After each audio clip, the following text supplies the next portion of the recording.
Anyway, right, moving on before I get into trouble. So, I've previously called our next speaker a big hitter. Please welcome back Nicky Murdoch, MBE. She continues to drive inclusivity, change, and maybe more importantly, holds us all to account.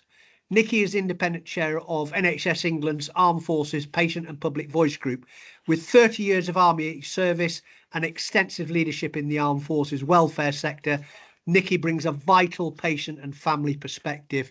Nicky, over to you. Thanks, Guy. Morning, everybody. Oh no, afternoon, everybody. Guy, thank you for inviting me to speak. And what a fantastic morning that highlights so much positivity and progress that I've seen over the last sort of 8 years in this role. And this morning, I just want to talk about a theme that has endured this morning around partnerships and collaboration and co-production, which are all words bandied about and not always followed through. But I think what I'm heartened to hear so much about is that this really is working. So what I would like to talk about today is the embedding of patient and carer voice and lived experience in the new NHS, because it's been a very difficult and challenging time, I think, for everybody, actually, across our society and across our community, but also for the NHS, for defence. And it's right, I think, that we should acknowledge that as a whole. But we've had, over the last years that 8 years I've been chairing this group, the opportunity to really ensure that patients and families and carers' voices are heard. And what I'd like to do is use my time today to talk about how we can raise that bar even higher. For those of you that don't know me, I have had 30 years in the army, which I loved. I had breast cancer, which took me out of the system for 2 years. I was treated fantastically by the NHS. I came out of the military and became the chief executive of Defence Medical Welfare Service, and delighted to see a brilliant video at the break on what they have been doing. I've also been a trustee at the Veterans Foundation. I currently chair a small brain injury charity in Dorset. And just to keep my hand in with the serving population, I'm also a trustee at the Royal Corps of Army Music. So a broad base, I guess, for this role, keeping me in touch with veterans, reservists, families, and carers. Next slide, please, Anne-Marie.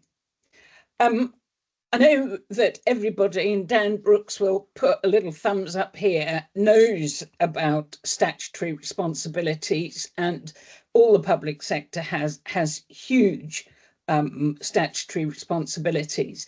But in the context of the overall NHS, there is this requirement to ensure that they consult with patient groups and the public. My observation would be that actually that tends to happen quite a lot when they're about to close a service or diminish a service. But actually, the NHS policy is very clear about involving patients and the public in any aspect of healthcare. And I should say here that the devolved administrations also have that requirement. They just do it slightly differently, but it's all there. And of course, the lucky thing that we have that supports our entire community is the Armed Forces Covenant. And Kate Davis talked about it as a theme, a golden thread running through this. And we are really lucky to have that, quite rightly, but it does support everything that's been done over the last 10 years, which is fabulous. And a huge amount has been achieved. Next slide, please, Anne-Marie. Again, gathering this sort of information, intelligence, and anecdote that I've seen over the last 8 years. This slide encapsulates really the key points of what everybody wants to see from their perspective as members of the armed forces community. And it's about mobility, it's about navigating the complicated NHS system, which has been constantly changing, let us face the fact. And one of my observations would be that sometimes the public sector isn't very good at marketing. They do their engagement, but their marketing and communications is what's really important for everybody to understand what system is there to do and what services are available and what those systems are actually called. And you know, we're moving from ICBs, integrated care boards, now to clustered ICBs. That's what they're called this week, I think. It may change because there's such an awful lot going on. And I think, again, as a result of all the great work that's been done with partners and organisations, the National Training and Education Programme, which Guy's talked about this morning, I think will be a huge benefit, not just to the NHS, but also to the armed forces community. And I could echo what Tim and Deborah and Guy have said about the quality of this team. It really is brilliant, with a great balance of staff. So I'm really looking forward to it. And the Patient Voice Group has been embedded in their activity from the outset. Next slide, please. Talking of embedded, I just put this slide up here because although there is a requirement for patients to be involved and consulted, one of the things that I think is different about the Armed Forces Patient Voice Group is that actually they've applied the policy that exists really effectively by embedding us with the team as equal partners. So we've got the commissioners in the Armed Forces team, the clinical reference group under H's leadership, and then we've got the patient and public voice group. And we work as partners together.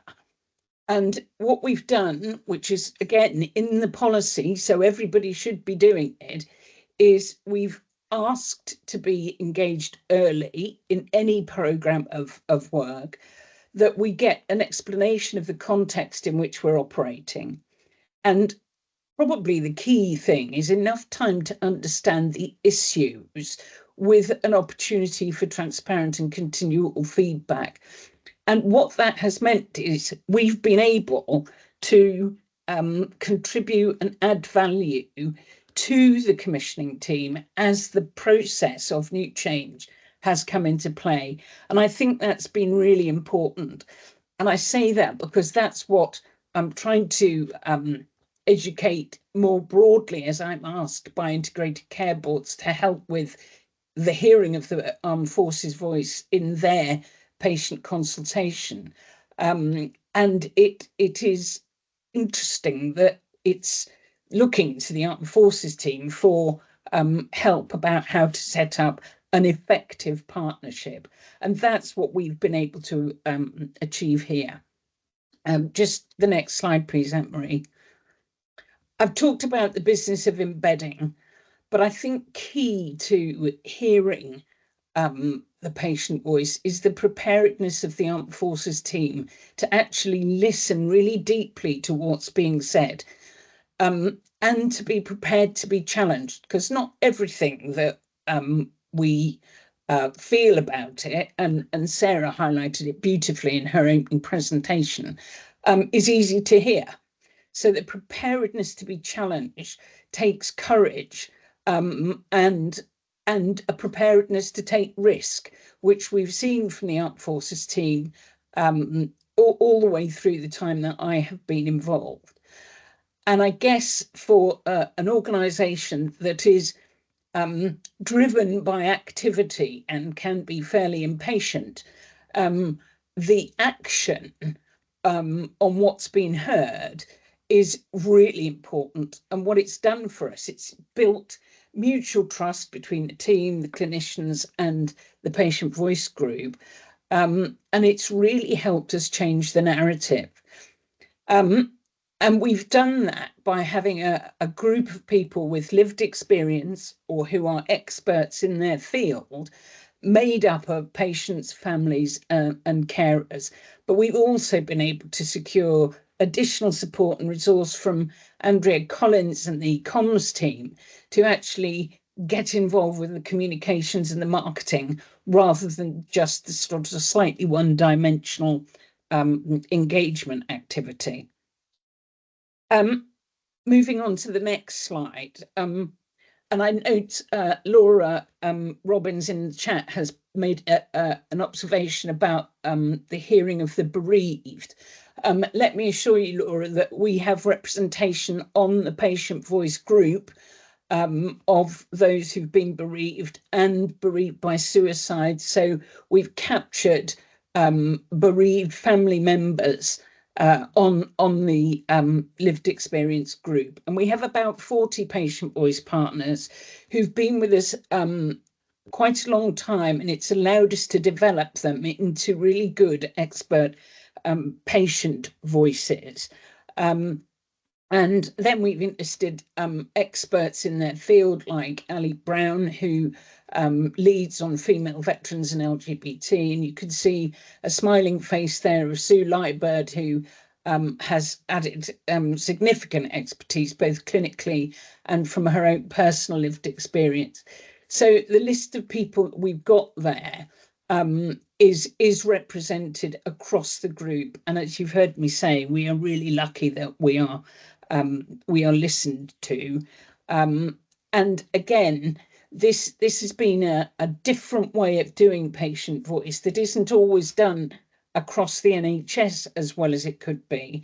The application of it can be patchy, but I'm really fortunate in the role that I have to be able to influence particularly the strategic level in the transformation of NHS England and its move to become part of DHSC, where I am able to involve the Armed Forces patient voice influence alongside some of the other independent chairs who have responsibility for mainstream NHS services.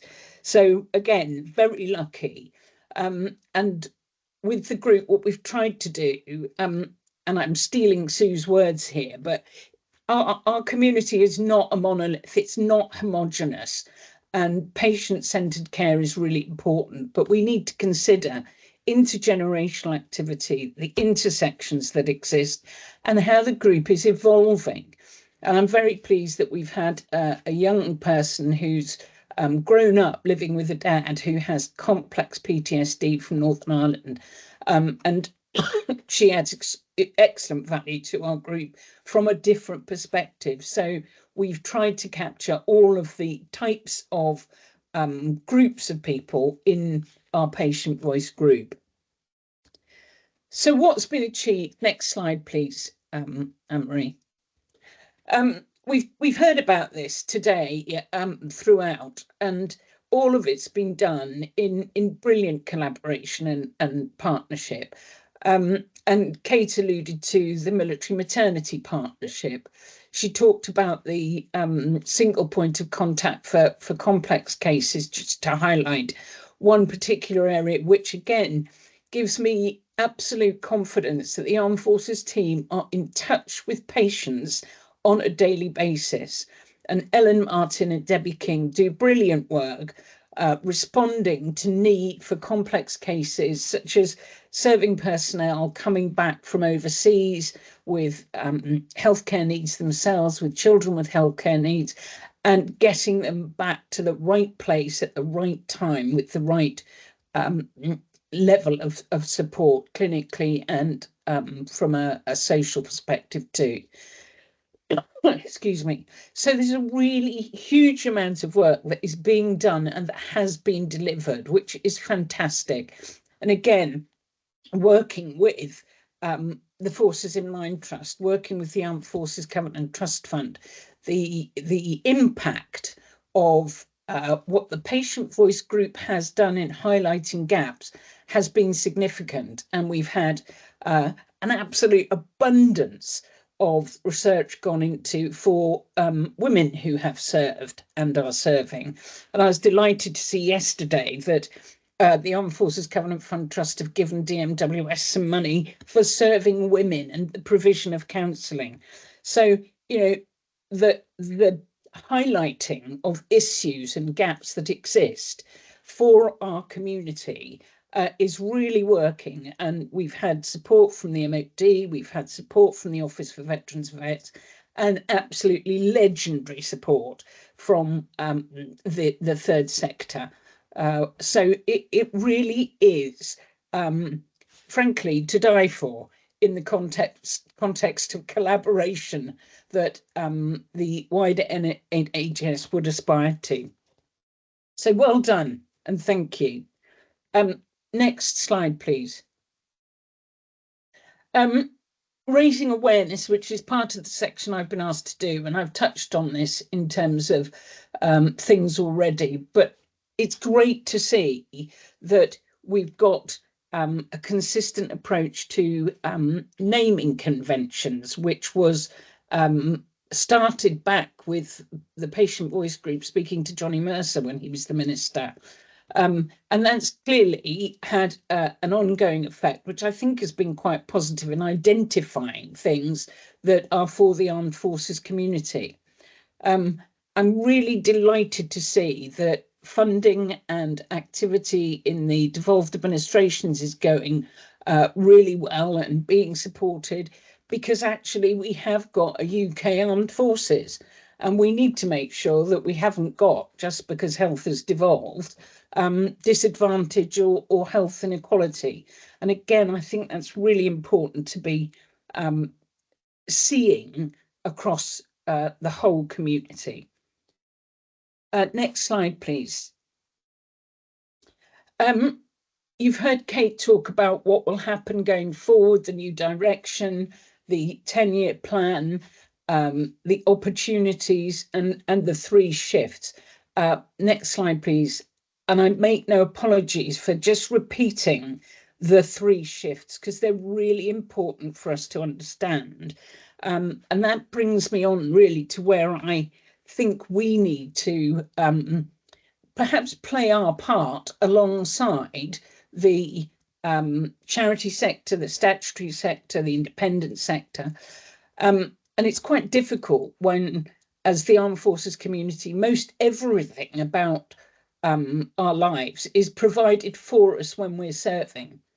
And therefore, the shock of capture back in Civvy Street can be quite difficult to navigate and manoeuvre. And so I just wanted to sort of highlight the need for us as individuals, as part of the community, to do our own analysis of what we might need to do to look at the changes that are happening in the NHS. So next slide, please, Anne-Marie. I think the first thing we need to do as individuals is to know what the issues are. And I'm sure you'll get a copy of the slides which will confirm what we've assessed as what could look like. But actually for the serving community, and I know there's a huge amount being thrust upon the serving community all the time, but we do need to recognise that the medical system in secondary care, for example, needs to know that we are serving. That means taking ownership of our own healthcare, and I would say that's probably one of the strongest recommendations and bits of advice that I would give. The specialist referrals around the need for occupational fitness, which is the driver for fast track NHS support or clinical intervention. The need for continuity of care. I've touched on returns from overseas, but I've also touched on the business of assignments in different parts of the UK. But we should really understand that there is patient choice about where you are operated on, if that need exists. And everybody, all of us, whether we're veterans, reservists, serving families and carers, need to understand that the Armed Forces Covenant applies to the whole of the Armed Forces community, not always recognised, I would say. And I think for veterans, knowing what is out there for you is really important. Comes back to my point about marketing, but ownership of your own healthcare and knowing what is out there will help you to get to the place you need to be. And the other thing that I would urge everybody to understand is that not every service that we commission, such as Restore, Nova and Courage, is, you're not going to get a specialist service for everything. So it may be, and I say this as a cancer survivor, the best service may be a mainstream NHS service or pathway. And I think that's really, really important for us to understand, because sometimes we look for specialist stuff because we're comfortable and we're familiar with it, but actually the NHS has got some damn good services and we should be jolly glad to get into them. So again, I just urge every one of us to make that that point and recognise it. Next slide, please, Anne-Marie. My penultimate slide is really about what I think each of us as individuals, whatever our experience, can do to get involved. And we're not going to be spoon-fed this. The Armed Forces community is diminishing in size. We know that. But it's great that the Armed Forces commissioning team will continue. Patient voice will continue to be a statutory requirement. We know that the patient voice group will change. We don't know quite how yet, but I will be heavily involved with it. We can influence integrated care boards, integrated care partnerships by getting involved and understanding that we need to see that the Armed Forces voice is heard in the NHS at every level. We can't just expect the patient voice group to be the voice of the community. And getting involved in patient participation groups in primary care can really help us understand the NHS. Unfortunately, I would say that patient engagement groups, patient voice groups, citizens' assemblies are not always called the same thing, which isn't always helpful. And actually, if I'm absolutely honest, trying to identify who the patient voice lead is in each area has provided challenge for the Armed Forces commissioning team as well as myself. But if you can have a look at it in your integrated care area, then you can ask to get involved. And I tell you, people will snap your hand off. And again, volunteer roles in hospitals as champions can really help get the Armed Forces voice heard at every level. And I think it's really important that we take ownership of that and get involved and not wait for it to come to us. So my final slide is basically patient voice in the new NHS. Be curious in your neighbourhood. You've heard the 3 shifts and the move to community, and you will hear the word place and you will hear the word neighbourhood. Be curious in your own area. Listen to what's going on and understand there's wider issues than just the armed forces, but learn about it. Get embedded in there. Don't be afraid to challenge, and ensure that people are responding to that challenge and acting on it. Thank you, Guy, for inviting me to speak. I hope that's been useful, and jolly good to see you all go to lunch. Thank you. Thanks, Nicky, and bang on time actually, 2 minutes over, but that's great. Yeah, I think, on behalf of everyone here and indeed the armed forces community, Nicky, thank you to you and your team for all that they do for the armed forces community. Hugely impressive, and of course that training and education piece. The team have been critical to the sorting out of the product, which has been impressive. So we now move to lunch. Can I have everyone back at their laptops or computers at 13:45, please? And again, we will have a running spool that will go on during the lunch break. But again, I will see you all at 13:45, please. Thank you.